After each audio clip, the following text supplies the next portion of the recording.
Good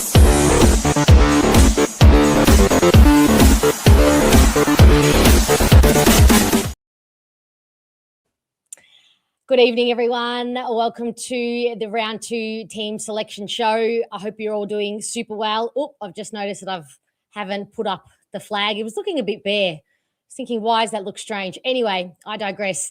I'm going to have a chat to the chat very quickly. Obviously, we're going to go through the team selection shows, but before I do all that, we have Anth from the Pair podcast joining us, and we only have him for a very short amount of time. So I'm going to bring him on straight away, and then we will chat after he's gone in more depth about the team selections, which just quietly, I think, good inclusions. No exclusions yet, but the inclusions are positive. So let's get Anth on and we'll have a chat. Hello, Anth. How are you? Hello, Vienna. Good. Thanks for having me on. I hope you're going well and excited for this week. Yes, so we are both in a precarious position of our clubs having very, very poor losses, probably ours worse than yours in a way, but yours probably more for expectations. What was the feel around the game in terms of from your fandom, from the Port Adelaide fans? Did people expect to win that game? Yeah, I think there was an expectation to win. I think it was more just an expectation to have four quarters of consistent footy, which I think we put in one, which it was a little bit disappointing, and our pressure was down, and we looked worse than North, which I never thought I'd say in 10 years of footy. So very disappointing, but hopefully there's a chance to bounce back this week. Okay, so I mean, I've only got you for a short amount of time, so I'll get straight to it. How do we beat you? How do you beat us? At the moment, I think you could just rock up and beat us if that's don't go lulling me into any illusions here, Anth. I know exactly what you're trying to do. No, in all seriousness, where do you think? I mean, both our midfields had incredibly poor showings, so you'll definitely think that both groups would have been embarrassed by the showings and would want to turn up much better on Sunday. So, is that where you think you guys need to just get the ascendancy in the midfield? Yeah, I think so.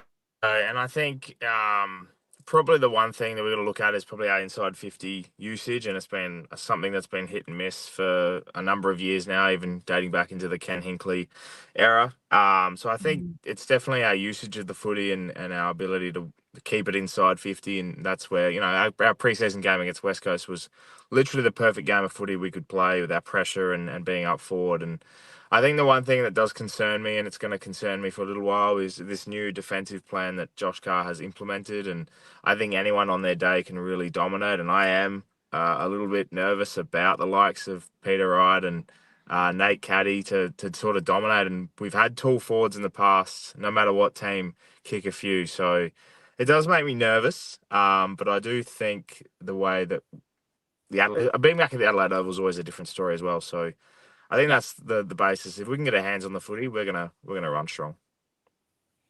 Yeah, I think it scares me that Butters had a poor game because you don't often see two poor games in a row from him. Same with Jason Horne-Francis. I'm scared of when he rests up forward. I don't think we have a very good matchup for him. But yeah, it's good to be worried about a forward line, but our forward line is incredibly dysfunctional at the moment. So there are going to be there are a lot of vulnerabilities down there. So I don't think you should be too worried. But let's talk about the inclusions and exclusions. You have excluded a few and brought in a few. You've obviously dropped Ollie Lord and brought back in Jack Lukosius. I keep being told that Jack Lukosius is ready to explode. How do you see his inclusion? Yeah, the one thing that Josh Carr said about him in particular was his consistency during preseason. He's had a lot of issues with injuries and little niggles in his hips and his hamstring. So to see him get a couple of weeks of consistency would be nice. And I think it probably matches up better for us in terms of not just against Essendon. It's just more a functional forward line, I think.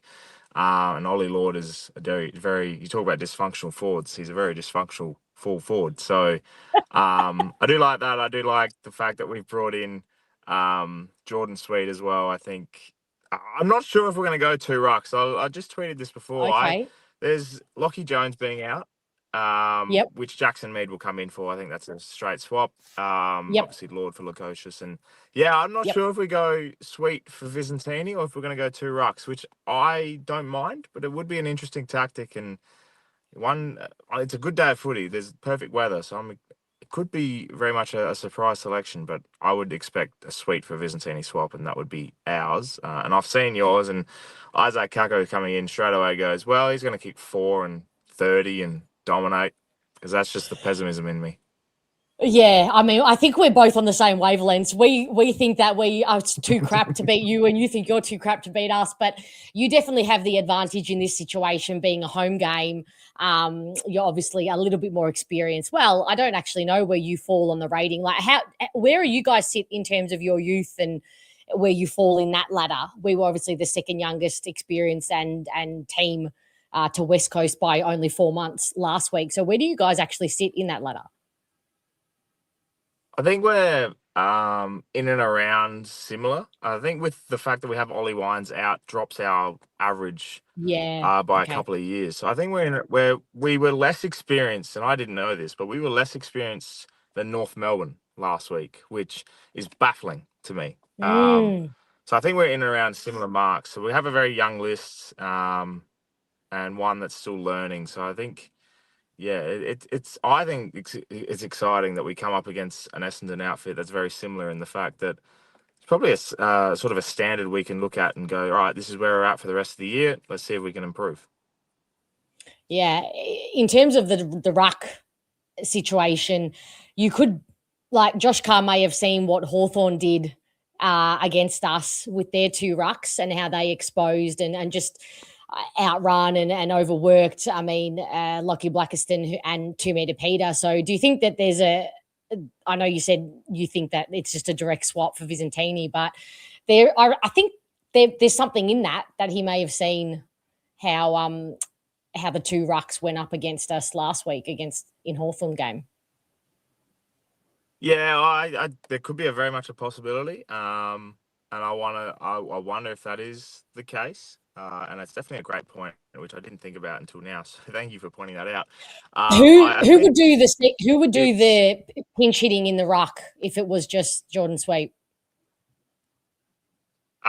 Jack Whitlock would probably be the one that would go in. So there's probably the counter the argument of bringing 2 rucks because they dominated. The 2 Hawks rucks dominated last week.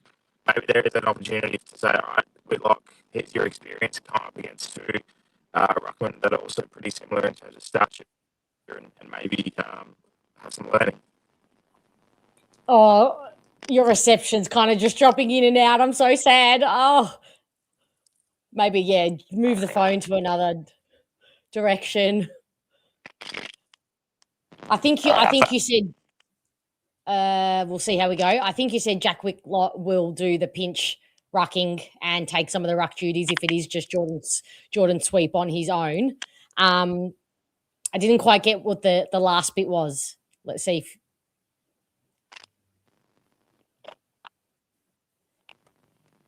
have I got you?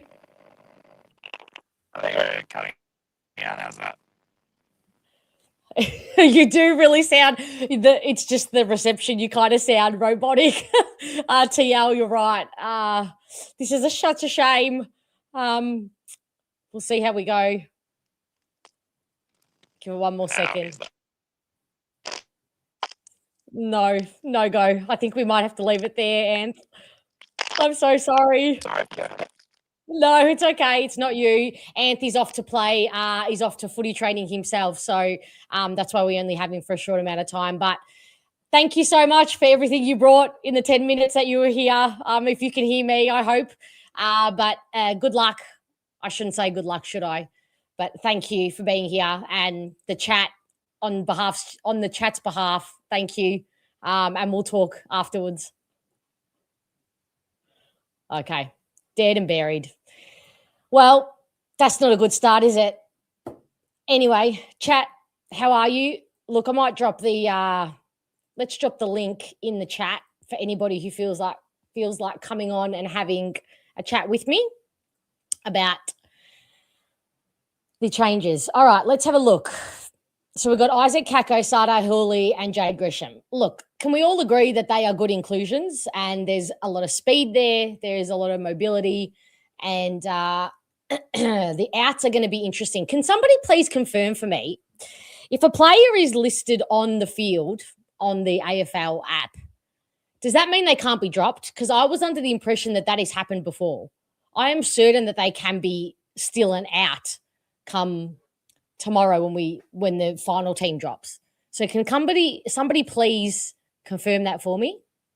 I think there is a bit of a delay, but I'll go back to the top and say hi to everyone who's here. Hello, Brett, Troy, Mick, Jade. You guys were the first. Pete, yeah, we need to put in a good show. Who do you think comes out this week?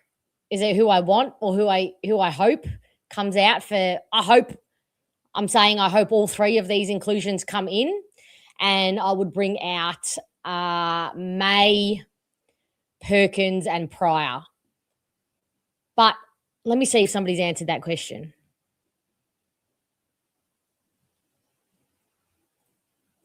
If listed on the field, that means they are playing. Are you sure? Can I please have another confirmation that that's true? I'm unsure. Okay. If Jeremy confirms that they're playing. Okay, right. They can't. Okay, but now TL says they can, but usually they're safe. See, I need to see like the actual rule book on this. Somebody needs to confirm it in the rule books. Hello, Muzz. How are you? Look, that's a good question. I was going to say something and then I changed my mind because, yeah, he could be named on the extended bench because the only thing I could think of is potentially they want him to get a full VFL game tomorrow night down in Geelong. So maybe bringing him up as an emergency, because I guess if you're named in the extended squad, kind of the assumption is you're going to be an emergency and travel up. So maybe they just really want him to get a game. Don't know. How are you, Will? Langy, how are you? Craig, I reckon they come from the extended bench. Okay. This is what I thought. But yeah, see, half of you are saying one thing and half of you are saying the other. So we need to go to the books, the fine print of where this is, or somebody confirm with AFL House for me. All right, Jai. If listed on field, they can be taken out 24 hours prior to the game. They are listed as emergencies until then. This was kind of my understanding as well. Because I could swear that I've seen it happen before. That's the only, I could have swear we've done that before. But even if they're not injured, Moby, I was sure. Yep, you think on field is normally safe depending on how they do it. Captain's run and rest of the week will be depending if they play. I don't know. AI will know. See, this is where I disagree. AI lies. What is the point of me asking AI a question if then I have to go and triple check it if it's correct? I might as well just go straight to Google and find a reputable source. That's 2 loads of work that I have to do. So maybe I'm very behind the ball. Old school. Hello, Dennis. Dennis, you were in some great form on the fan cams. Thank you for having my back. I didn't get a chance to say that to you, but thank you for being a legend. You asked Gemini. Can you just confirm whether Gemini said Gemini is AI? Can you just tell me what it said? Yeah, tells you what you want to hear, not what's factually correct. Yeah. I mean, this is the energy I'm here for, truly. It really is. Just get excited about Kako. And it's not just the Kako. It's for those who haven't kind of seen them at training together, it's the Huss Kako dynamic. My God, now I'm paranoid to even talk about it and talk it up because so many people are still holding so much anger and blaming me for Essendon performing how they did on Friday night. Go figure. Yeah, can you do that for me, Matt Langy? Just get in touch. Maybe Carlton. Carlton's got a good lawyer. You've got a really good lawyer. After the game against the Hawks, I think we should have gone with not 2 rucks, but 2 talls, as in Blackson and Vigo. Well, they are 2 rucks. So, but 80 with 5 on the bench, you get the benefit of treating them as just 2 separate rucks and bringing them on, interchanging each other and not resting one of them forward. Buddy, I know it's early in the year, but who should Essendon target in the draft? Oh, are we going? It's a bit early for this. It's just a tad early for this. Let's get to maybe mid-year, I think, surely. Yes, Brent. Again, I don't want to talk them up, but they need to be together. They need to be given a little bit of space. They don't need a huge amount of space, but together is where, you know what, Will? Because I'm a very easy target, and it's my fault because I showed you all what was happening at training. I'm going to get over this eventually. I'm just letting you know that I'm incredibly self-aware that I know that this is still something that's lingering because people are still angry and yelling at me. That is why. Anyway, you guys are the great people, and you guys would never yell at me. You ask Ruck and just got nude images. Okay, what did you ask it? Hello, Noel. Generally, if named in the 18, you are selected, but it's generally, so it can happen that you can still be dropped from the listed team on paper. Yeah, this is why, it needs to be black and white. Now we're coming for him, Langy. We're coming for Cody. I don't know why or how, but we need all the help we can get. That's the why. Yeah. You guys are already chatting draft. I can't. I'm sorry, TL. I love you, but I can't. We need Zach Reid to take Jack Whitlock. Oh, I need Zach Reid to take Mitch Georgiades. Yeah, Ben Mackay for Whitlock, I reckon. But I mean, they might switchy. They might do a switch. We all hold a grudge at some stage in life. This is true, but, this is why I say everyone needs to go to therapy, because if you're angry at a football team, then you need to do some introspection. Yes. Yep. I agree. Carlton have enough picks in the bank for Walker. Yeah. Are we going to have enough picks for Buick? Who wants to take this? Firstly, Angela. I'll ignore that first bit and get on to what you're saying. Brad's presser today and the weekend result, hearing him speak, his approach from a leadership perspective is completely sound. The people that are angry don't understand the concept of building. Yep, that is true. Okay. I mean, I don't know how locked in this is. I guess I still need to see proof and evidence, but we'll go with it, shall we? So they can be taken out 24 hours before the game and changed around. So being named in the starting 18 doesn't matter. It can still change. Lock that in, confirmed. Beautiful. I love your work. This is what I thought. So not saying Perkins is getting dropped, but he could technically. I'm just giving a little more gap between people actually going to lose their minds and when they will lose their minds. That's all. How do I feel about Brad's 8-year plan? Is it an 8-year plan? I probably think any coach would have said it's a 8-year plan. But the caveat is along the way, you need to be seeing some improvement, some tangible improvement in either offense or defense. And the reality is we've finished in the bottom echelon of the ladder in both those aspects for the past 4 years. In saying that, the rot that had to be cleaned up when Brad Scott walked in the door is incomparable to any other club and any other coach that's walked in the door at any other club.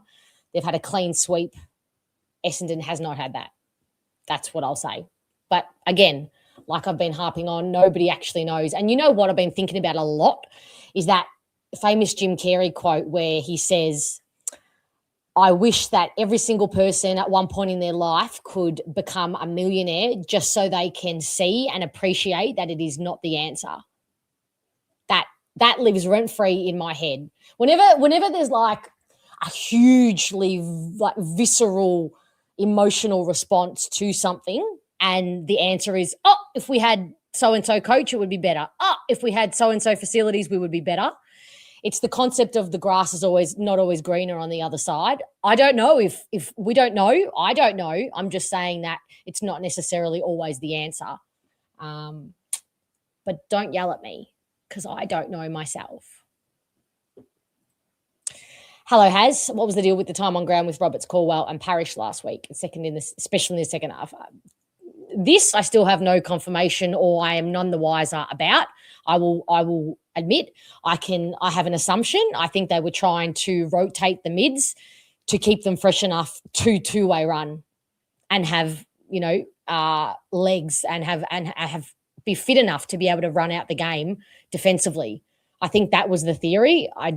It clearly didn't work, and it just stuffed with the synergy. It was also peculiar that none of them rested forward for a long stretch of time. I dare say we're going to see some change in that. Yeah.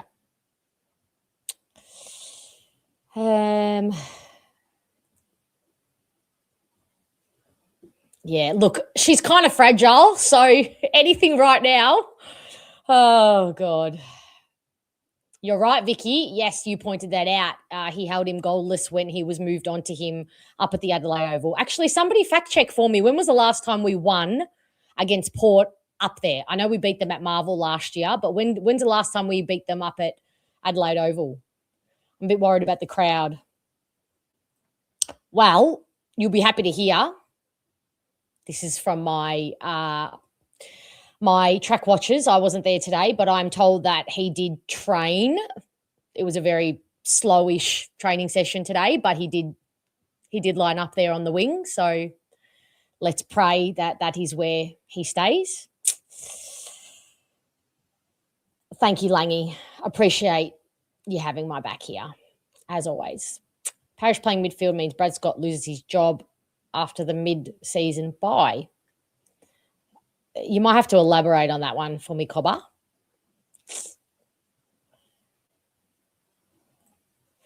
We only extended Brad's contract so that Essendon can sack another coach. I mean, do the Carlton similarities just keep on rolling with the Carlton? I mean, are we just going to merge at this point? Honestly. Perkins, May and Pryor surely have to go. Perkins in serious trouble for a spot when Roby comes good. Yeah. Perkins, May and Pryor would be my suggestions. I think all three have to would be my exits, and I can't believe I'm saying that.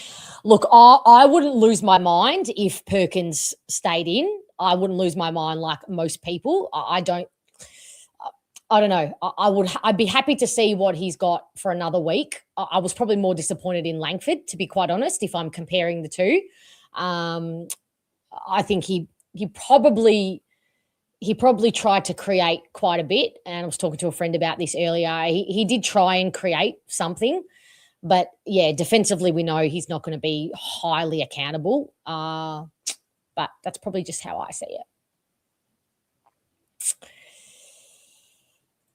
Craig, the reality is it can take 8 years to win a premiership. It took Dimmer 8 years to win his premiership. True? Yep. 1 hour before game time is the team sheet final submission. Sometimes there's a fine. Yes, that's if we make a late change after the final teams have been submitted and the player is not on our emergency list. So definitely, yep. Yeah, that's the only thing. Like, it was interesting not to see Farrow also added to the squad, but you would imagine that's because they want him to get a full VFL game Friday night. Again, I think I'll be saying this a lot this year, team, that the VFL fixture has screwed us. Yeah, look, it proved problematic, and it is going to prove problematic moving forward. It's one-dimensional. We know that. We need to get some depth and some more well-rounded midfielders. That's why I want Roberts running through there, and that's why you can't have like the Sardis argument is like you've got to take one of those guys out, and realistically, none of those guys are coming out for Sardis. It's just I just don't think it is.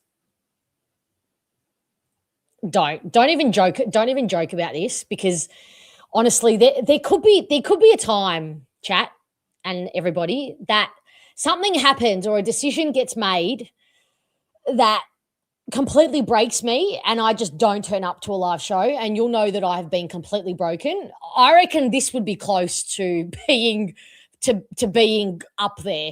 You could add Sharp to this too. Johnson or Sharp dropped and it would snap something inside me, team. Yeah, there'd be no coming back for me for that. Don't even joke. Hello, Michael. How are you? I never learn anything from Brad Scott's press conferences, whether it's because of the poor questions asked by the journos or boring, inadequate answers. You know what, Michael? This is a really good point by you. And do you know what actually helped me? And don't judge me for this, guys, but I actually listened to all the other coaches' press conferences, post-game and during the week. Yes, I need a life. Don't judge me. But this helped with this, because some coaches are worse, are by far worse than him. Some are better than him. I would say he falls probably middle ground. Do I like that? Do I want him to be higher up? Yes, but he's definitely not the worst. And having the context, it's like when I went to two other teams' training sessions in the preseason, it helps me with a bit of context, and doing this helps. So it's a combination. Also, journos don't ask anything adequate.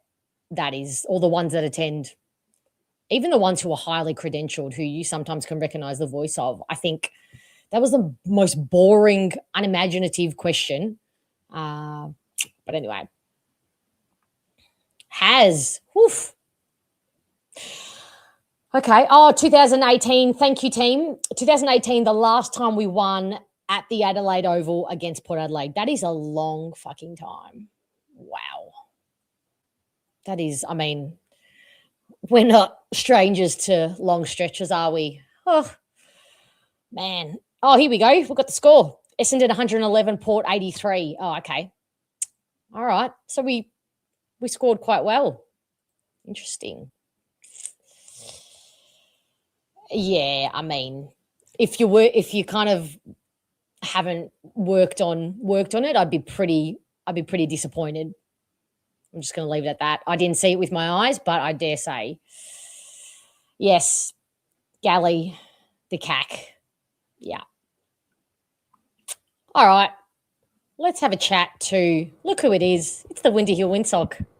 How are you? How are you? I'm doing all right. Yeah, I'm better than I was on the members stream, so that we Okay. did on the weekend. So firstly, to all those members who listened to that stream, apologies for the audio. That was like old school Windsock. I hate to say it, but your audio is just as bad right now. Really? Yep. It sounds like I tell you're in you a what. plane. But we'll persist. Is that better? Is that no good? We can see, it sounds like you're in a plane, but it's okay. It's okay. We'll persist, won't we, chat? Really? Now we sound. I can sound like I'm hearing the propellers. Anyway, it could be just me. Power on. Let me come back in. Okay.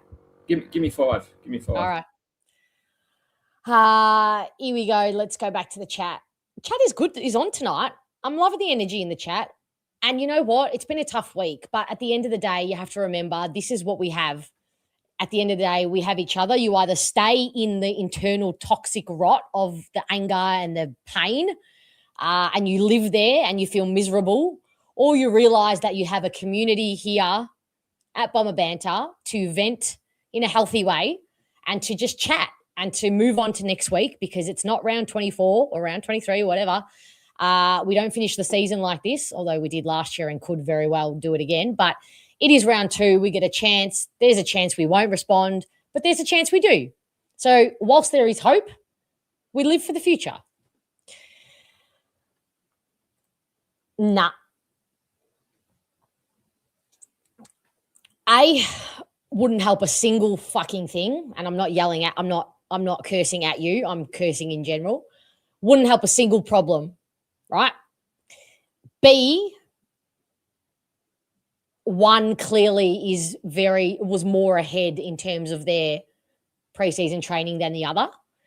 And 3, I dare say people would be calling for him to be dropped literally the second after he got picked the week after, because what he is good for is being delivered the ball really well and marking and taking set shots and nailing it every time, McMahon. And that is skill in itself. He has a very, very strong routine, set shot goal kicking routine. And to his credit, he nails it consistently. But you also need very good forward structure and very good delivery into your forward line to give you the opportunity to take a nice mark and to get the opportunity to kick a goal. And we don't have the midfield and the half forwards doing that. And we don't have a functional forward line that helps Liam McMahon excel. He's not someone who creates.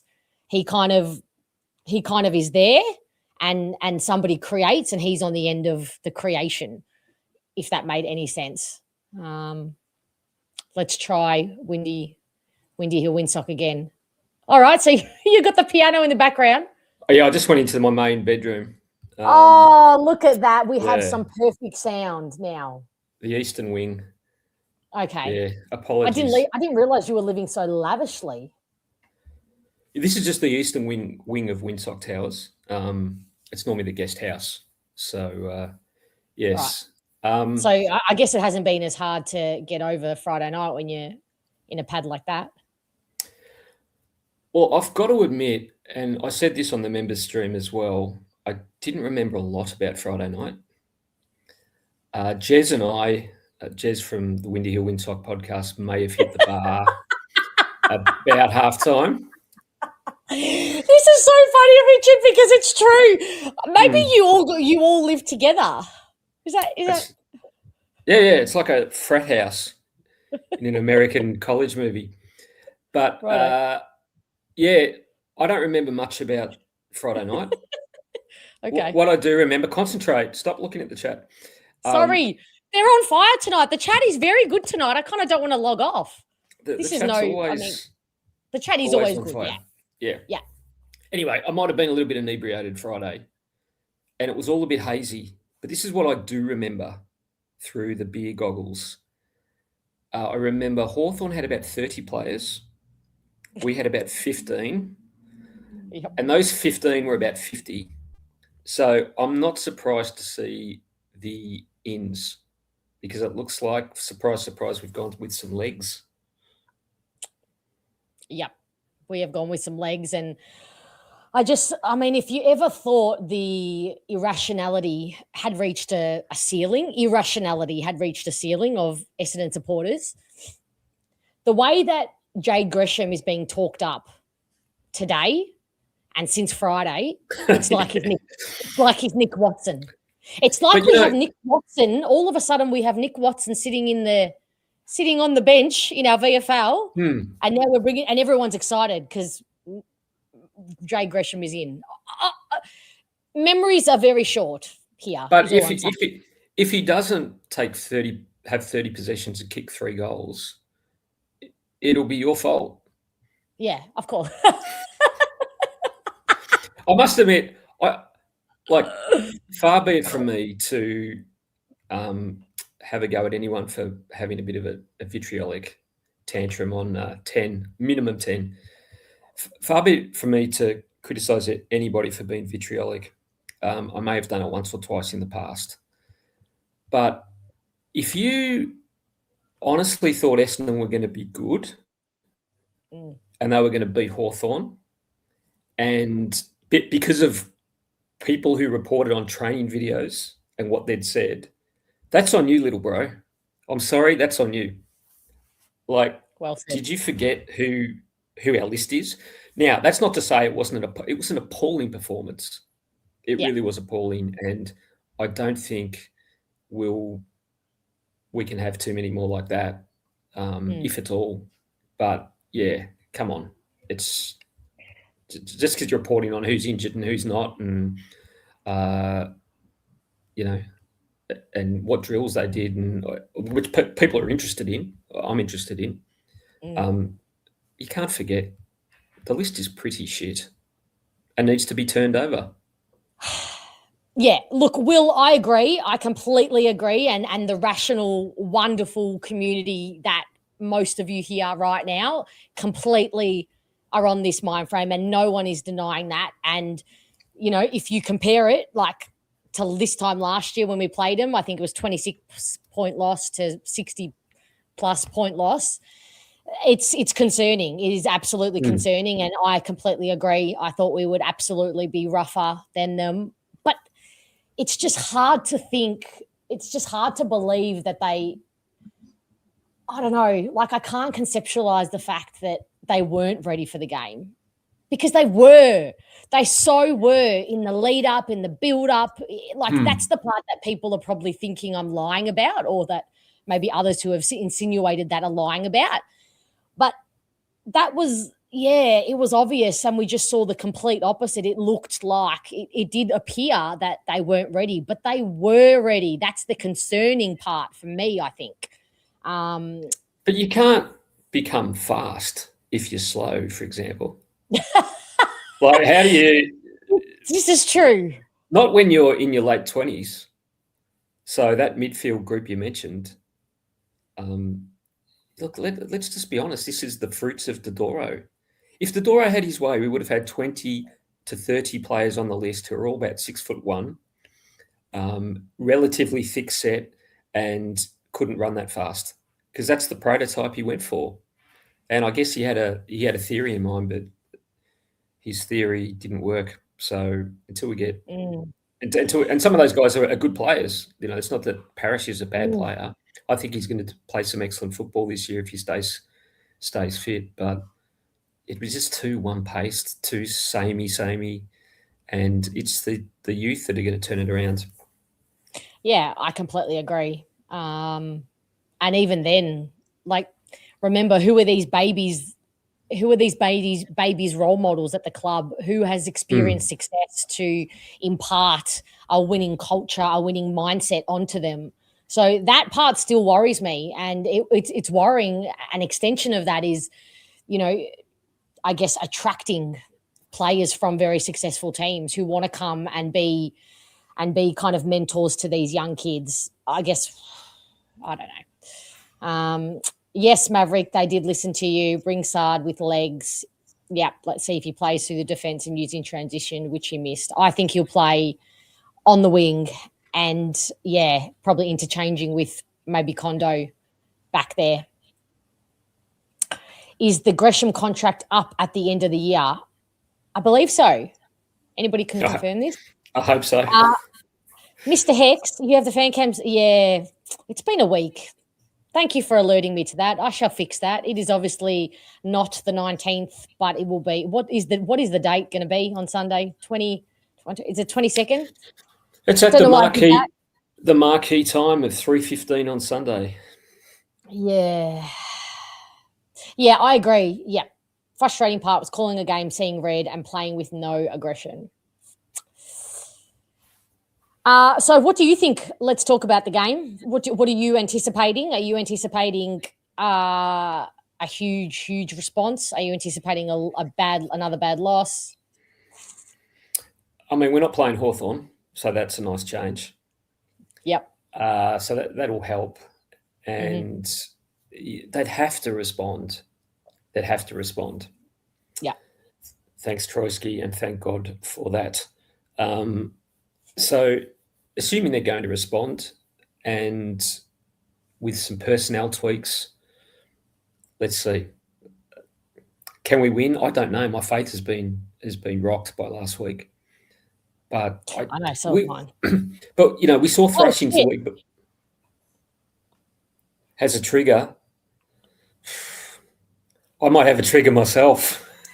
Hey, yeah. Everyone has a clean slate in my eyes. He has a clean slate. If he comes out and has a terrific year, Hey, you're giving me excuse me, Greg. What exactly else would you like to do? I do not always completely agree. Are you new here? Goodness me. What do you reckon is going to happen? Yeah, I think we're going to lose. So, I think we're going to Meltdown number 2. Meltdown number 2. But I don't think I don't think it's going to be quite as spectacularly. I mean, but I also don't know. It also very well could be. This could be, a hot potato ready to explode. I don't know. It could go the opposite way, and there'd be such a huge amount of pressure to respond that they're too G'd up to respond that they end up going in the completely other direction. Getting inside their heads a little bit, you reckon? Yeah, like there are so many ways which can go, and I'm none the wiser on which way. I don't have trust in anything right now. I really don't. I'm just showing up. I'm showing up as my authentic self for all of you and holding space for all of you. Yes, it's Fiona's fault, always and forever. There will come a day if people keep blaming me. Tell you what, she's out of here. Well, you did. I watched a number of your streams over pre-season. You many a time said we're playing against each other. This is an intra-club. The ghost of whom is the question? Yeah. Is it the ghost of Xavier, possibly? If there's a ghost of him, there's a many ghosts. Maybe I did joke on day 1 of preseason or day 2 that I had to take my sage stick and take it down to the hangar.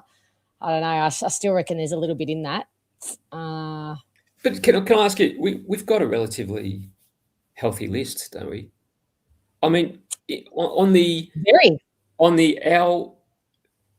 our setting fitness aside, the sports and medical side of things was so poor the previous season. Round 1 result doesn't change. It looks like we've taken a step in the right direction.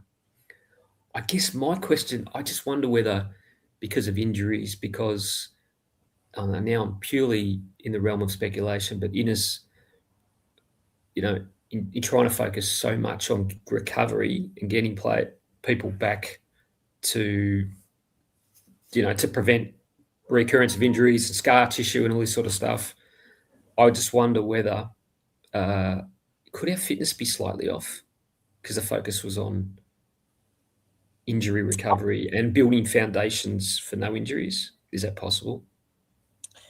Greg, you listen up. I completely disagree with you on that. I know you're not. I'm disagreeing with anybody who thinks that, and I will not cop that. I will not cop that it's fitness. I will not cop that anything had to do with them looking like they were out of gas. That was not it. They had runs in the legs. It had nothing to do with fitness. They could have gone another quarter if they had to. They could have gone with Hawthorn on that. I don't think it's fitness. Greg, I'm your new Bomber Tragic from Rockhampton, Queensland. I hope you completely agree with my patrons. I completely agree with. Welcome to the community. Thank you for being in the community. It's a fair question, and the reason I say it's fair is because I have seen that rhetoric come up. They looked out of gas. No, they did not. They looked like they did not want to two-way run transition as hard and as diligently as the Hawks midfielders do. So, I won't cop that. I just want to answer this quick question. Do you see a role for Edwards if he can get some form in the VFL? Yeah, I can, Leith, but I would have to see it in the VFL consistently for a couple of weeks. He's really, really close to reintegrating and to not reintegrating, to getting a VFL game, which is really exciting for him. He's had a pretty kind of non-interrupted preseason. He has kind of just built quite nicely, had no setbacks back from that ACL. So, yeah, we'll see how he goes. But look, a part of me is like, I can't see any forward excelling in our forward line. No, John Coleman would have struggled Friday night. Yeah, which is why I'm like, people are jiggling in and out and the forwards, and I get it. Yep, bring Kako in, May out, was too tall, sure. But I still don't trust that we're going to get it in there and give Caddy opportunity and give, and get the ball to ground so Kako and Huss to go to work, which is very. If that happens again, yeah, and let's say I don't think we'll lose by. It won't be as bad as Friday, but let's say we lose by 20 points. Yep. And it's a similar issues happening where there's no space in the forward line. We're not tracking back, two-way runnings, poor, etc. Yep. That happens a week later. At what point, with a full list, does the blowtorch start to come on the coach? And forget the social media rhetoric, because we all know, like if we win this weekend, there'll be people talking about finals. Like people are very, a resultist, shall we say? Fickle. But at what point do we genuinely need to ask questions about the coach if the list remains fully fit and we're still not fixing some of these systemic issues? I think that questions and the blowtorch. Personally, I think the blowtorch is already on him. It gets turned up. And Moby, I think, nailed it. The next two games will define the season. That is bang on. Both teams we should beat. Yeah, that's a great point. I think should a bad loss happen in both games, like a really horrific loss, I think it's untenable. I think outside noise will create a particular outcome, put it that way. And we probably know there's factions within the club, because we are a club of factions, let's be honest. There's factions in the club that possibly would be happy for that to happen. Can I ask you a question? And chat, I want to ask you this question specifically. I want you all to give me a number, right? And solution, I want you to answer it, right? So here's a hypothetical. I'm going to give you a hypothetical. This game against Port, if we play a really good game, if we play a good game, doesn't even have to be a really good game, but we play 3.5 quarters, let's say, or 3 quarters, where we're moving the ball well, defending, largely pretty well, two-way running, largely pretty well, but the game is neck and neck because Port are also doing the same. And then we get to the kind of the fourth quarter, and let's say Port get a wind of energy and just kick a couple of goals quickly on us. First part of the question is, are you content? Would you be content having seen some kind of small tangible improvement that will sustain you for a week? And the other question is what's your number? How much of a loss is going to change the ticker for you in terms of, and please just don't be like irrational and say, sack the coach, has got to go. I don't care how long we lose. I want a genuine answer from you guys. Like, what's the number that you would be happy with to have lost, to be happy to go into Kangaroos semi-confident with any kind of confidence? Can I firstly answer Angela's question? She said, given you're in the West Wing, Windsock, what will happen first? Peace in Iran or an Essendon win? It'll be an Essendon win, because we'll win a game this year. I reckon that thing's going to last for a year. For me. Yep. So you answer the question and give me a number, and then we'll get to what the chat says. How many points do you mean? Yeah. So would you be happy if we showed a lot? All that for 3 quarters, and then the last quarter we kind of lost it. Would that sustain you in terms of having some hope for the future? And how big would that loss have to be? Yeah. Look, 5 goals, 40 points possibly, because Port can get. Wait, you're happy with 40 points? Provided if we played 3.5 quarters of decent football. Yep. And we lost. Look, Friday night shows the scoreboard doesn't really matter. That was a bigger loss of what it was. Yeah. And it felt like a bigger loss of what it was. So the points itself don't really matter. If we play well for 3 quarters and fade away, it might sustain me for a week. But presuming that's a progression. And then the following week we put in a 4-quarter performance. The midfield starts to sink a bit better. You know, the Blackiston, Parish, Merritt, and the others that go through this start to figure it out, and it's looking positive. That's what needs to happen, and that's the thing that will prevent the Wolves from howling at the door. Yeah, interesting. Some very polar opposite views in the chat. So Stringman is not content. I acknowledge your non-contentness, and that's okay. But this is where we be non-content or content together. 7 points, okay. Always happy to see fight. I agree on that point. 3 to 5 goals max. That's probably where I sit too, I think. Jez. Do junk time goals really matter though? Like, who cares? That is a good point. Well, no, they do if we're still in it. Like the question, the hypothetical was that. Well, yeah, I mean, when the game's over. Yeah, so Papa Fish, you're 20 plus is max. That's probably where I sit, I think. Maybe at a stretch 25. TL2, same with Anna. Yep.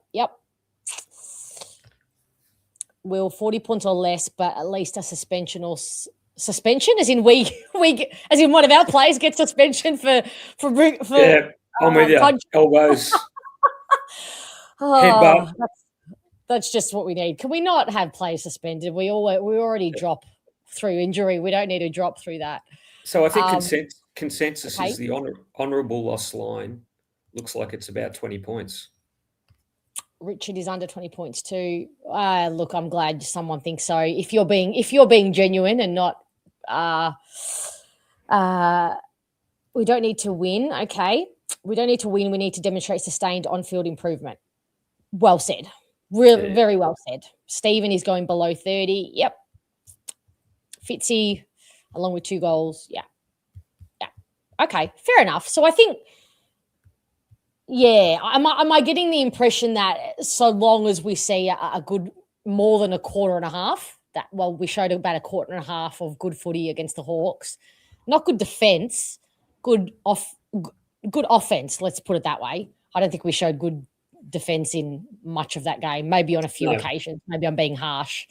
I did note that you did drop into the chat. I remembered this on Friday night, and you just said sloths. There were sloths, and you made mention of the speed and how slow we looked in comparison to a Hawthorn team who had 2 rucks as well. So I think we're going to be a bit better in that respect, given the 3 who I think are going to play that we've brought in. Brendan, if we have no synergy by mid-season, that I will be on board with it. Oh, okay. Is this to Solutions question on the coach and the blowtorch?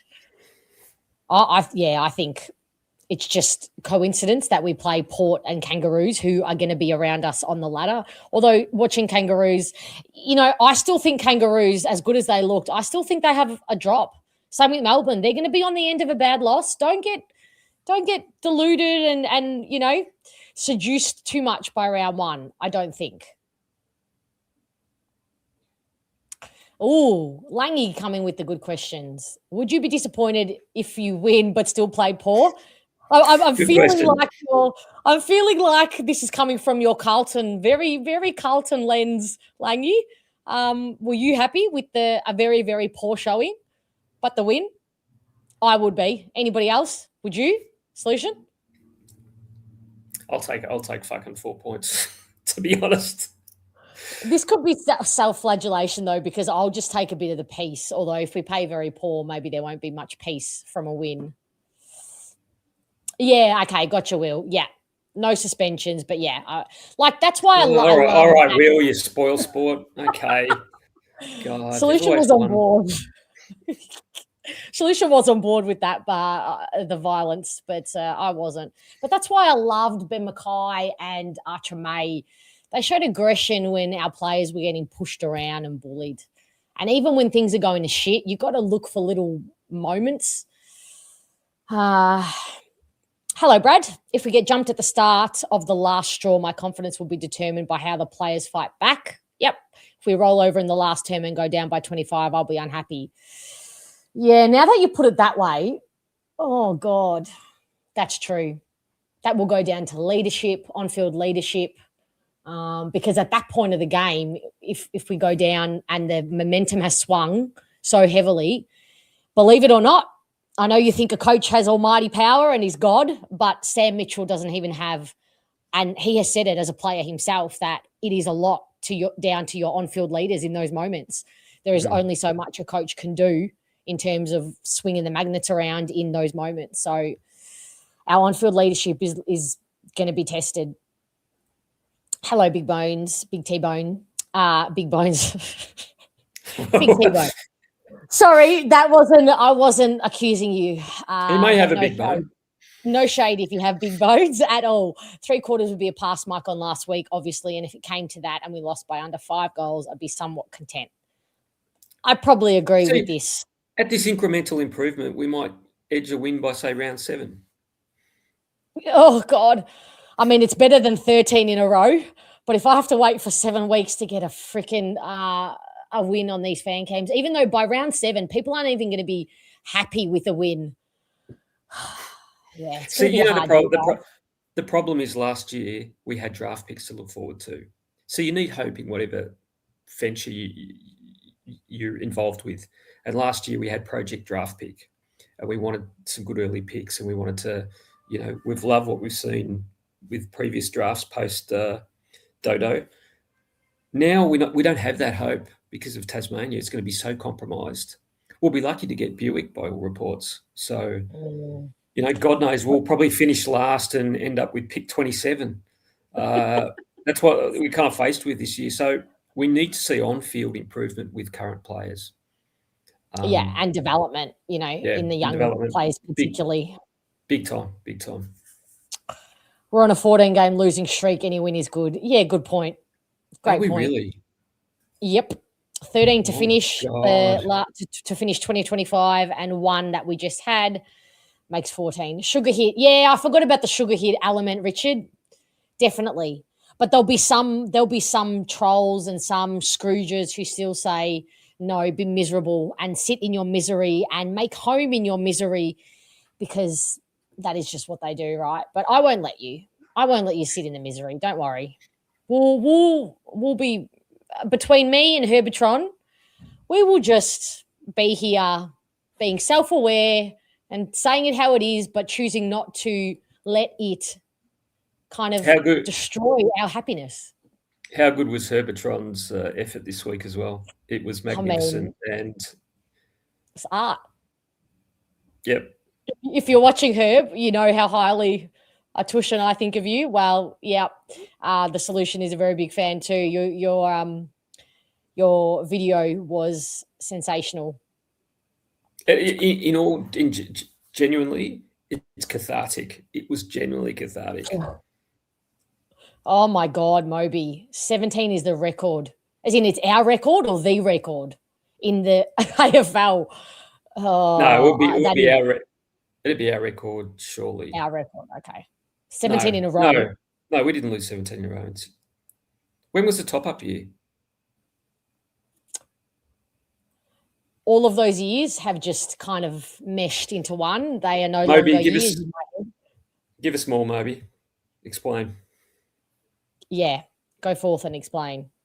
Oh, here we go. Jez, round 7 is Anzac Day. Very happy to be 0. Oh, my God. Okay. Let's say that this hypothetical, very, very, very unlikely thing happens. I will not lend one person. I swear to God, if one person says anything remotely negative on that fan cams, blocked, banned for life. Don't even care. You get me in that mood. I swear to God, honestly, if there is one person not relicking and enjoying that win because we are still shit and we're still lost, how many will that be in a row? 6 plus 13 is 19 losses in a row. Nah, there will be no one dropping their heads. No one. I will not let you. By the way, just the tip, we're losing Anzac Day. Yeah, I know. That's why I said very unlikely. There you go, Moby. Ours. He says it's ours. Oh, okay. So it's ours. 17. Okay. Oh, thank you, Langy. Say hi to the legend. Have a good night. Yes. enjoy the bye week and Carlton not being in the media's kind of orbit. Essendon has taken the baton. Yeah, that's right. How come we cop it? Like, there's other teams that lose appallingly. There were teams that got thrashed in round one. You see this? Yes. Click. Yes. Click. Yeah, the clicks. That's why. That wasn't funny, but I am holding on to absolute. I've never seen. There we go. Yeah, you're right. You're right. Solution. 2006 was the top up year. Round 2, and then the last round. Good Lord. Does anybody remember how they felt back then? I guess there was, we're top up, so of course we're going to lose. There was understandable. There was definitely understandable reason. There was a game that we pushed North Melbourne very close, and I remember Brad Scott being quite sarcastic towards the Essendon fans at the time. Well, the Essendon got really excited we were coming back. I think it might have been Waller inspired. I don't know if anybody in the chat remembers that. And they cut to Brad Scott, and he was kind of like laughing at the crowd. Anyone remember that? I don't remember that. Was that 2000 in the top up year? Yes. Okay. That's interesting. Bookies have us massive underdogs, even despite the bad loss Port had against Kangaroos. That's interesting. Yeah, somebody did say that the odds were incredibly short. That's interesting. Oh, well, take some equity off your home and place a bet. Does anybody in chat, and we'll finish up shortly, we'll talk to a couple more people and then we'll finish up. But does anybody think we can win? Is anybody gonna seriously tip us? Solution, you haven't tipped us, have you? No. How much? No chance. Oh, look, I actually reckon 25 points. Okay. And I can see like you described it, a bit of a last quarter capitulation after a fair effort for 3.5 quarters. Okay. Oh, okay. Is that definitely in regards to can we win? Interesting. I wasn't expecting that. You tipped us at no. Just what is happening? Okay, these are that's because these are the legends here. It's not every. Jez is still pissed from last Friday. Clearly, top 4, please. Going into Anzac Day, I have not written off the possibility we are 4-1, and if that happens, 5-1 after Anzac Day. Yeah, interesting. That trip to Italy after a grand final win looks more. Well, you know what, Michael? It's just giving me longer and longer to save. And you know what? By the time we get there, I might be flying business class, and I might be shouting some of my favorite people in the chat a business class seat, because that's how long I will have had to save for this trip. It might be a big kitty. It'll be 2080. We'll be able to teleport there. This is true. I won't even need a plane. Won't even need a plane. Harry Potter style. Correct. Jeremy, the toss. You think we can win the toss, right? You're going to the game. Of course you are, Jade. Gotcha. Jeremy, you think we can win the toss? Yep.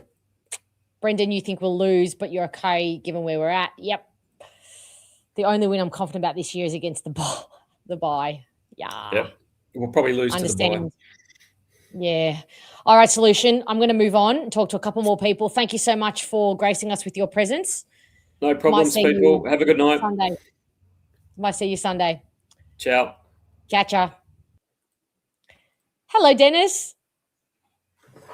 Oh, Fiona, how are you? I'm well. I'm feeling much better after tonight. The chat has been chef's kiss. How are you? It has been. Yeah, I'm very good, thank you. Good. Yeah, so I'm here. I just wanted to bring some light and positivity to our lot as Bomber fans. I like that. Yeah. Just to walk down memory lane, like I was a kid in the 70s. So that's how old I am. But like we were pretty trash throughout most of the 70s. Okay. You know, we hadn't won a flag after 65. probably should have beaten Carlton in 68. Lost by 3 points. Actually, my cousin Jeff Blethen played in that game at 17, and he kicked four of our 8 goals. We were at that game. Yeah, it was epic. Fun. But, of course, very sad because, we thought we should have won. But the point is that a succession of coaches, Billy Stephen, Barry Davis, and then Tay, remember Des Tuddenham, the Collingwood dude, they brought him over anyway to coach the Bombers. And they all blooded a heap of young players, the Madden brothers, Watson, Hawker, Nagel, Vanderhaar. And even though we were shit, right, we progressively got better. And we got knocked out of the elimination final 3 years in a row in the late 70s. People can, check this out. Like, we got flogged in those 3 elimination finals, really. And we never used to miss a game, our family, so we went to VFL Park for those 3 elimination finals. Heartbreaks, But, then Sheeds comes along. When was that? 81? And, that year, 81, we might have won 14 in a row. And what's that feel like? Bloody awesome. Like, we were flag favourites that year after, the run we went on. But then Neil Danaher did his knee in that last game, and we got bundled out in the first final again. I think Fitzroy might have beaten us. But, my point is that, young teams, once they gel and they get that continuity, if the club's run, I trust the management there now. I trust Walshy and the crew. Mm-hmm. So, it can turn around quick, especially these days. We've got the draft. Maybe we can jag a few older players,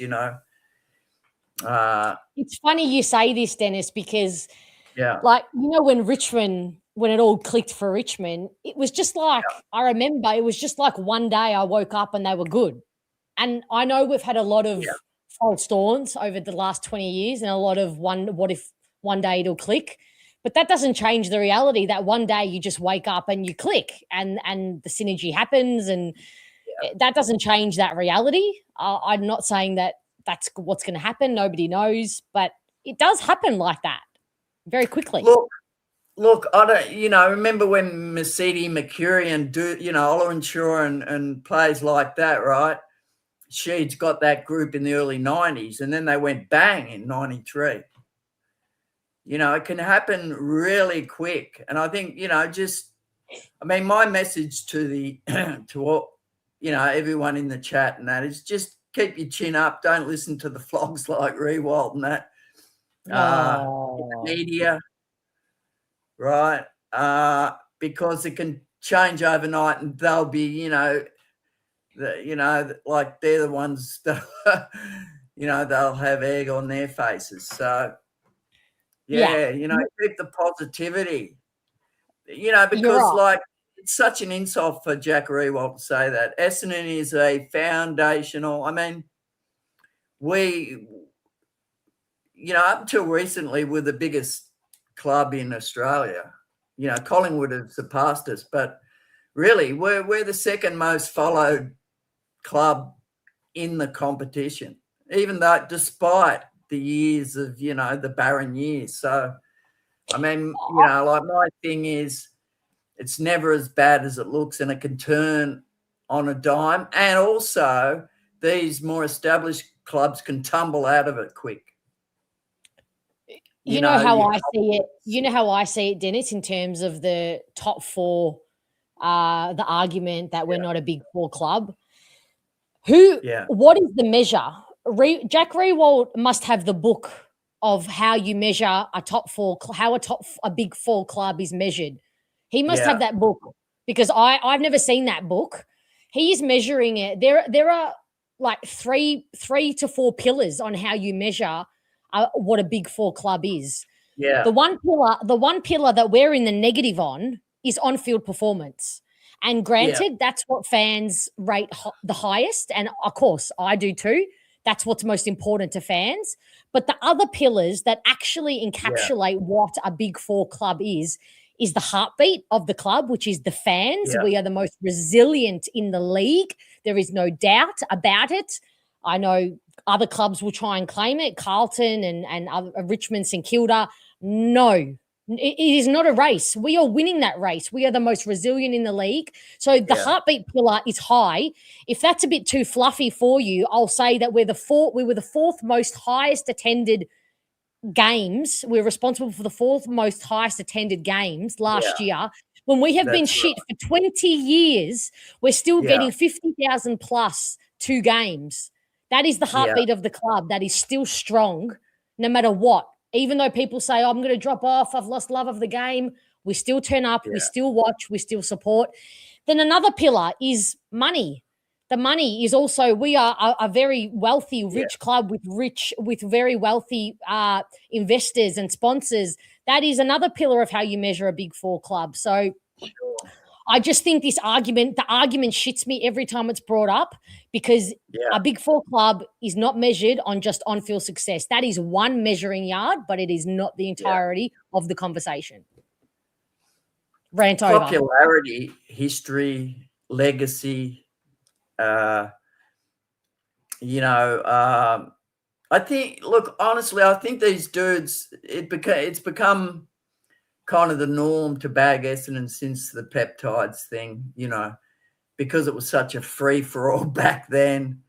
It's an easy target, low-hanging fruit, I mean, this is so true, Scooter. The measure will be when Jack asks Essendon to help his Tassie team fill a new stadium. I mean, mic drop. Literally, who is he? Like, you put in a request to the AFL to play Collingwood, to play Essendon, to play Richmond. I mean, I still think we get more to play Richmond. They all want to play us, mate. That's right, because we turn up and we do not falter. Moby, she's going well tonight. Thank you, Moby. I appreciate that. The positivity does feel good, doesn't it? It's just a little drop, but all of a sudden you feel a bit better because you know that it's really shit to live in that. It's really shit to live. Turn around so quickly. I mean, when Mitchell, I hate that flog, but when Mitchell went to Hawthorn, the first year, didn't they finish in the bottom 4? Yeah. Hawthorn? I think and I just did. won't cop those comparisons. Mitchell had a winning culture. But the general point is there, right? It can turn around really quick. I have a large family, right? We're all Bombers, crazy Bombers. Actually, I'm just gonna add that pillar to Big Four club measurement scale. All right, officially adding that. Maybe Collingwood definitely. Yeah. Sorry, Dennis. Continue. Well, I'm just saying. I even have to argue this with my family, right? Yep. Like, the head down and, the bagging. I mean, after all, it's so much more than on-field results for me. It's the red and black, mate. It's just sort of embedded in my psyche, they could not, win a flag 50 years or for the rest of my life or whatever, and I'd still love them. And they would still be the juggernaut that they have always been. That history is unparalleled. You've got your Collingwood. I mean, if you can look at VFL results, right?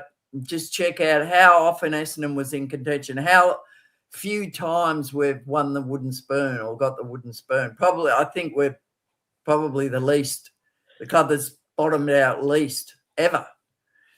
And the saga year doesn't count as far as I'm concerned. It doesn't, because we got stitched up. totally. I mean, we got exonerated, and then Wada, trots in, and uses a different burden of proof to say that they took things they knew. That was their assertion, that the players knew they were taking. It's total shit, right? Yeah, let's not go there because we're changing the chemistry of the. Well, I know. We're changing the chemistry. Don't change the chemistry, Dennis. So no, but it wasn't even valid. So no, you're right. And I love what you've brought tonight, Dennis. It's okay. No, it's okay. It's okay to acknowledge the anger and the depression and the Stockholm syndrome we all have, but it's also okay to switch trains for a hot minute and actually just feel a bit of relief from the pain. So thank you so much, Dennis, for bringing that tonight. Really appreciate it. You're welcome. It's always a pleasure to talk to you, Fiona. Thank you, Dennis, and thank you again for having my back on Friday night. I'll always have you back. You're a bomber. Whenever, yeah, true. Whenever any of you, thank you, Dennis. Whenever any of you do it or have my back in the chat and I don't acknowledge it at the time, just please know that I see it and I feel the feels every time. So thank you, Scooter. Paying the swear jar for you to let loose on Jack. Well, fuck off, Jack. Big Four club, always and forever. And when you write the book on how to measure a top four club, send it to me and I will proofread it. All right, Andrew, you're next. Oh, cool. I'm just looking at my gold prices. Anyway. You're in the same wing of the house as the solution. So how are you going tonight? Oh, well, we're doing well. We're doing well. And what a great chat you had just then with a real positive Essendon person. It was wonderful, Dennis. He's good value. Yeah, excellent. And I agree to him to a certain extent that we're going to stick fat and we're going to basically hope that we get through all this. But no choice, no other choice. We don't know. We just don't know, do we? We don't know we don't know if we win this or lose this week with the side we pick. It's going to be player attitude and how much pride they've got in themselves because. I've been a very big critic of Scotty for a long time, haven't we? And only because he doesn't infuse confidence in what he's selling. He's saying that we'll stick to the game plan. What is the game plan? That's the issue for me. But anyway. The changes, the team selection, as you want to talk about, is. Gresham had a fantastic game in the reserve. I think Scooter raised this. He had a fantastic goals there as well. 5 snags. Scooter, but I saw the game, and he had a very good game, and he deserves his spot on the interchange. And Sada Hooley as well. He had a very exceptional game. But the one person who should be on that list, now this indicates, and it has to be starters. He was far and above the best person on that ground. And one thing I told my partner, Susan, when we were standing right near the players' race, don't you think it's odd that every player coming off the ground was given a pat on the back or well done or chat by the coaches, and when starters came off, nothing. He just went to his bench and sat down. Now, that's body language. That's saying something's not right. Either they made a decision, they stamped, one or two things. Either they stamped his passport that he's going to be traded at the end of the year, like they're going to get rid of him, or he's not happy with the club and he's playing for himself or whatever. I don't know. I'm not a mind reader, but it just looked very odd. I'm not sure if anybody else has picked that up. I was told that he did say that he was that he himself said that he was really happy with his game and was feeling really good. So he was in very good spirits after the game. So, but that's an interesting observation, Andrew. Mm. And the other thing too, for him, is that what does he need to do to get into that side? Now, the midfield got smashed. Now, we're playing on reputation here. You're talking about, we can't, the players we've got in the midfield, blah, blah. But when do we say Parrish or whoever, it doesn't matter who it is, unless you're prepared to run both ways, you're not on the side. When are we going to cut the cord and say to these midfielders who are causing so much trouble for us. They're very talented. Nobody's questioning their talent. Caldwell, Parrish, Durham to a certain extent, even Merritt, because Merritt sometimes does run both ways. We've seen that when he really wants to do it. He gut runs and he does really well. But all the midfielders is our biggest problem. Like last week's game. I don't want to go too much last week. We got this week. But if they come with the same running, the same attitude in manning up or two-way running or covering the ground, we'll get smashed. We'll get smashed again because they have got a good midfield, and that's all they've got. Really, you look at Port Adelaide side; they're not a great side on paper. They're a very average side, and we should be able to be competitive. Hopefully. Agree with we should definitely, no question that we should be competitive. There is absolutely no question that team on paper, for our team, has the ability to be competitive. And we need to. We need to. So, I mean, before I let you go, Andrew, gut feel, what do you think the final team's going to look like? Well, I think that the side will have Gresham in it, and I think Sharp will stay, and I think that they haven't brought Sad up for nothing. I think he'll go on the halfback flank. Yep. So I reckon Newen might be out, May, and if I was a betting person, it could be Johnson, unfortunately. I don't want to see him out. Potentially, yeah. I mean, it's not about shout. I automatically just thought Pryor, but that's not necessarily what the coach. Well, he's on the list. I very doubt. I would doubt. Normally, when you select the squad or side, if that's the squad they put in and put it on the web page for everybody to see, it'd be very difficult for them to drop Pryor out. And Scott hasn't. He's not for one to make many changes, wholesale changes in a list unless there's injuries. Unless they're injured. Now Pryor could be injured and could drop out. They might say that, and then slow. But normally 3 is normally what he is the maximum he would change. He wouldn't change more than 3. I wouldn't think 2 or 3, because that's his. I'm happy. I'm happy for him to change 3, but I won't be happy if those 3 come from the interchange as is listed. That's why somebody confirmed in the chat earlier for absolute confirmed for sure that you can definitely still drop someone who's listed on the ground. So that's not a rule that you can't do it, but it's just probably unlikely. It's probably, you're right. It's probably unlikely that it happens. That's all. Yeah. But anyway, we only hope because, but Perkins didn't, some people, are having a crack at Perkins and all the rest of it. That was his first game for a long, long time. It's not his fault. Is it his fault or the coach's fault or the coaching panel, how they play him? Like how much, should he have played on the interchange, more on the interchange bench rather than the ground? Or how much minutes did he actually get last week? I don't know off the top of my head about his minutes. I'd be okay personally if he got another week, but I prefer if the 3 came in. If Jay Gresham we replaced him with a small. But if we're going to be pushing Dursma more on the wing, then I probably am happier if Perkins stays there on the half forward line. Anyway, we wait and see, Andrew. Thanks so much for jumping on. Appreciate you. See you later. Okay, see you Sunday. Bye. All right, Muzzy. 1 second. Thank you, Jez. Buy a litre of fuel. I think the prices of fuel today, I think GPAT said it right. That'll get me half a litre, but I appreciate it nonetheless. I will ride my bike the rest of the way. All right, Muzz. I'm coming. I'm here. Hey, there he is. He's in the light. And he's got a smile, chat. He's got a smile, and he's in the light. What's on your mind? All right. Now, I watched Brad Scott's press conference, midweek press conference this week, heading into the game.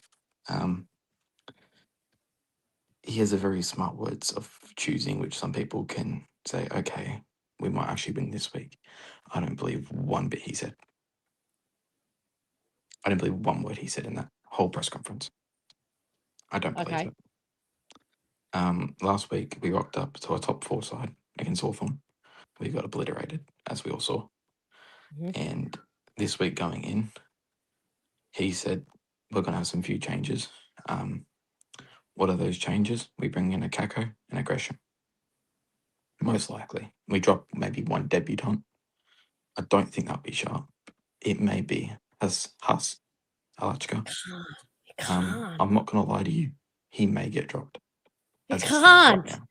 It just can't happen. I know you don't see a world where it can happen, but that's what Brad Scott's pointing to right now.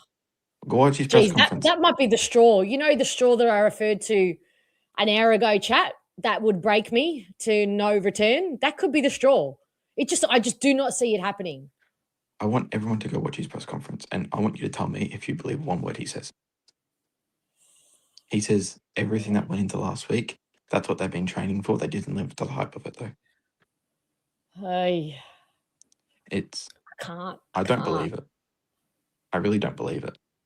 All right. And until I see this week coming up, which I'm not going to watch the game because I'm working, but until I actually get to see change, I'm not going to believe anything right now.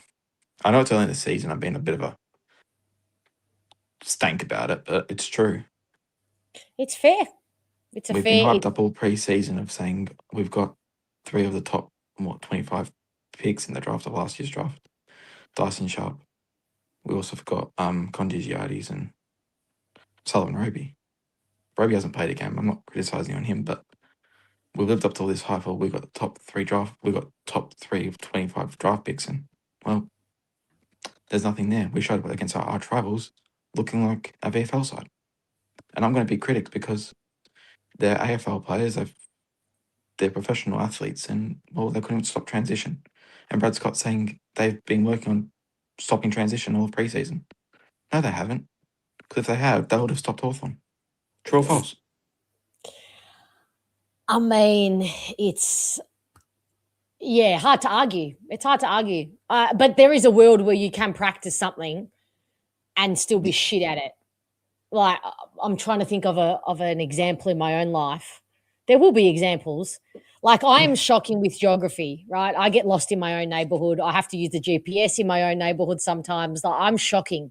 I could get an atlas if they still exist, and I could study for 3 weeks every street in my suburb, and I'd still be shit at it. So I'm just saying it's a possibility to work on stuff and still not be able to do it. Anyway, yeah, fair enough. Positives. I think Kako's back in, as you saw earlier. Bucko for Kako. Oh, yeah? Yeah. Wacko for Kako will be good. I'm excited to see him back. Gresham did really well last week in the VFL. I did say he kicked 5 or something stupid, didn't he? He kicked 5 snags, yeah. Very, very good. And I also agree with Elijah Sardis too. He played an outstanding game last week. And the fact that no one's getting around him for it and what he's trying to improve on is very upsetting too. Yeah. I can agree with you on that too, by the way, if you know the geographic. Yeah. We don't need to talk about that. It's a mirror. Like, if GPS can't fix me or solve my problems, then you're unsolvable. We're going up against a Port Adelaide side though that is probably just as young as us and probably just as more bad as us than what we played last week. This is true. We got absolutely thrashed by 40 or something points, was it? Look, we're in our weight division here, guys. So there is a higher chance that I don't really know boxing, but there's something in that, right? When you're logically, when you're playing against your teams in your weight division, you should do better. So I'm just going to rest on those laurels, and I'm going to rest on that hope. As misguided and without evidence that it is, that is where I'm going. So Maz, thank you very much. Last word. The only advantage Port Adelaide have is that it's at the Adelaide Oval. Everything else, we're even playing field. This is an even playing field. The only advantage they have is it's at the Adelaide Oval. That's it. Yep. Probably a fair call. Bit more. Everything else is even. More. They've got a lot more synergy and cohesion in their group. I will say. They've got a lot more. Yeah. I think their players. a lot of their players have kind of played together for quite some time. So anyway, we'll see how we go. Are you going to be able to watch it while you're at work, Muzz? Hopefully, yes. I'm going to be Okay. trying to get lots of glimpses at it while I can, but I'm working, so I might not be on for the fan cams either. But I was going to say, you know we'll still be here. So anyway, we might see you, might not. But anyway, we'll talk to you next week. See you guys next week. Okay, ciao. Bye. This is very interesting, Jade. VFL team has been named. Sardar Hooley has been listed to play tomorrow night against Geelong. At this point, I know nothing. I know absolutely F all, right? If he plays, he's obviously not playing on Sunday. In a way, it's kind of good. I hate that it's kind of before our game, but in a way, we'll get an idea of who they might be looking to bring in, right?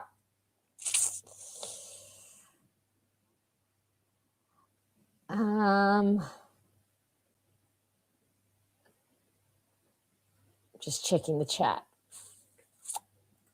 You have us a 41% chance of winning. Interesting. Also, Adam tipping us to beat Port by 13. Beautiful. All right, let's have a quick chat to Noel and then get out of here. How's the Hawthorn-Sydney game going, please? An update, please, chat. 33 to 37. Sydney Swans are leading by a couple of points. First quarter, about 2.5 minutes to go. So it's a close game. Very close. All right, let's have just a quick chat and then let's get out of here. Well, let's look at the interchange and who goes out, because that's what we're talking about, really, isn't it? It is. Does Gresham get a game? Does May get a game? And does El Hooley get a game? Because all the others played, all right? All the others on the interchange bench were in last week's team. So I don't think there'll be any changes, knowing the coach who loves everybody. No. I told you Perkins will play next week. I told you that. So Perkins is in. He loves him. Right? So you did say that, but factually, Perkins can still come out. Unlikely, but he still can. He won't come out. Well, if Perkins goes out, Gresham comes in. I concede Perkins and Pryor are not coming out then, I guess. Well, right? if Perkins goes out, Gresham comes in because they're like for like. They're both shit and they both don't kick goals, right? So they're like for like, right? And Gresham's out, and both of them are out of contract. So, yeah. So it's going to be between those two all year who gets in, who gets out. So if Perkins is out, Gresham is in. Are you happy with that? See, you can't give me a straight, a fast answer. No. So. Yeah, I agree, Jeremy. I think it's Gresham for May. No, yeah, I think it's May. No, I think it's May. It's Kako for May. Sorry, Jeremy. Just had a brain fade. Well, Kako's already in, right? He's already named. So. Oh, okay. But this whole being named on the ground is confusing me because technically they can all still be dropped. Yes, true. But Kako can only go out if he's not fit. If he's not playing, and Brad Scott's already said he's playing. Brad Scott mentioned it in a press conference. Kako is definitely playing, and I think it's a direct swap with May. Yeah, so May's probably out because we've got too many talls. Definitely. But that still leaves you with, so that's one change. We make one change after a 60-point loss. Wow. Thank you, GPAT. 90 invoking the spirit of 93. Oh yeah, may the spirit rest upon us. Dennis, apparently Dennis is sorry. Sorry, I was going to say I think there'll be more than one. No. Well, I can't see who goes out. Who goes out? Johnson doesn't deserve to be dropped. No. Ewan doesn't deserve to be dropped. Right? No. But El Huck doesn't deserve to be dropped. It could actually be Jaden Ewan. If there's not a visible matchup for him or an obvious matchup for him, they may think that there's no need for his selection. Yeah. So that's been still two changes to a side that lost by 60 points to a premiership team or premiership contender. Yeah. So, yeah, I don't know. What have we got left to look at? I mean, I don't think if you're named in the 18, you're 100%, but you're 90% playing. Right? it's unlikely that you'll get picked in the 18 and then not be selected. How many interchanges do we have now? I'm confused. Is it 4? 5. 5. All right, so 5. So that leaves us with Sharp doesn't get dropped. Condor. I mean, I hope not. Now I'm starting to think. Now you got me worried. But now on second reflection, it very, very, very well could be Jaden UN. It's not the heartbreak. It's not the heartbreak of dropping a debutant because he's played before, and it could be said that it could be said that and team balance is a thing. I just wanted a shout out to Dennis. He mentioned he's related to Jeff Bletham or something. And you mentioned that at the start.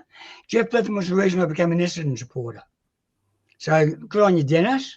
Jeff Bletham wore glasses when he played footy. And as a kid, I always thought, that's pretty cool. And he's only one of 3 players to hit 100 goals for the club, Jeff Bletham. But he was the reason I became an Essendon supporter, or one of the reasons. So, and good positive stuff from Dennis as well. So hopefully we won't enjoy the footy. It was some medicine that was much needed, and we can be accused of living in the past, but tonight we all needed a little bit of Dennis medicine. So thank you again, Dennis. Yeah. Now on the Rewalt thing, I don't know if you saw Daniel's video on YouTube, supporter. He gave some great stats to say, stick it up yours, Mr. Rewalt, do your research. We have Collingwood and Essendon are the most supported team with the most members. Collingwood and Essendon have the most Twitter followers, miles ahead of anyone else. Miles ahead. Most popular, more articles written by them, and Essendon's had 35 players changed over in the last within the last 4 years. We've got rid of at least 35 players.